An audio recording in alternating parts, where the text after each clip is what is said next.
उत्तर प्रदेश की विधान परिषद के लिए 13 सदस्य निर्विरोध चुन लिए गए। बीजेपी और उसके सहयोगी दलों के 10 एमएलसी चुने गए तो सपा के हिस्से में 3 एमएलसी सीटें आई है। इसके साथ ही विधान परिषद का सियासी गणित भी बदल गया है। यूपी विधान परिषद में कांग्रेस की तरह बसपा 0 हो गई है तो बीजेपी के नए सहयोगी बने आरएलडी और एसबीएसपी ने एंट्री मारी है। बीजेपी को सहयोगी के साथ सीटें साझा करने के चलते कुछ सीटों का नुकसान उठाना पड़ा है तो समाजवादी पार्टी को 2 सीटों का फायदा ही नहीं मिला बल्कि उसे अपना पुराना रुतबा भी मिल जाएगा। राज्य में सियासी तौर पर कमजोर होने के साथ समाजवादी पार्टी ने 20 महीने पहले विधान परिषद में नेता प्रतिपक्ष का पद गंवा दिया था क्योंकि उसके एमएलसी की संख्या घटकर 10% से कम हो गई थी।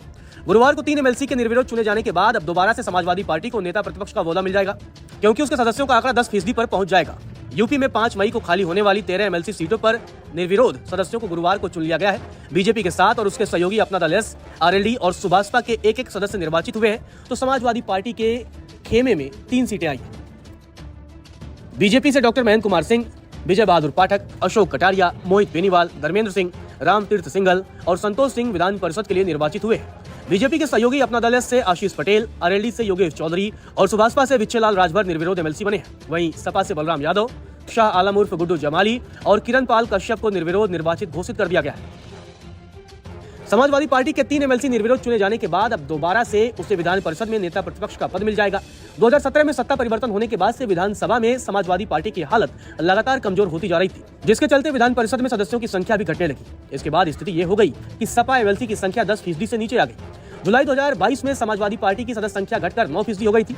इसके बाद सभापति ने सपा की नेता प्रतिपक्ष की मान्यता भी खत्म कर दी और उस समय लाल बिहारी यादव नेता प्रतिपक्ष थे। यूपी में जिन 13 एमएलसी सीटों पर चुनाव हुए हैं उसमें सपा की 1 सीट थी जबकि पार्टी के कुल सदस्य 8 थे। विधान परिषद में स्वामी प्रसाद मौर्य के इस्तीफा देने के बाद सपा के 8 सदस्य बचे हैं। पार्टी के प्रदेश अध्यक्ष का कार्यकाल खत्म हो रहा है जिसके चलते उसके सदस्यों की संख्या घटकर 7 रह जाएगी। ऐसे में गुरुवार को सपा के 3 निर्विरोध विधान परिषद सदस्य चुन लिए जाने के बाद पार्टी के सदस्यों का आंकड़ा बढ़कर 10% पर पहुंच गया है। यूपी विधान परिषद में कुल सदस्यों की संख्या 100 है और नेता प्रतिपक्ष के लिए 10% सदस्य होना जरूरी है यानी 10 एमएलसी। सपा के 3 सदस्यों के निर्विरोध चुने जाने के बाद यह संख्या बढ़कर 10 पर पहुंच गई है। सपा के एमएलसी सदस्यों की संख्या दहाई में पहुंचते ही नेता प्रतिपक्ष के ओहदे के लिए समाजवादी पार्टी अब दावा कर सकेगी। सपा ने नेता प्रतिपक्ष की मान्यता के लिए आवश्यक सदस्य संख्या का मानक करीब 20 महीने के बाद पूरा कर पाई है। माना जा रहा है कि समाजवादी पार्टी अब सभापति के सामने विधान परिषद के नेता प्रतिपक्ष के पद पर दावा करेगी। नमस्कार, मैं हूं मानक गुप्ता।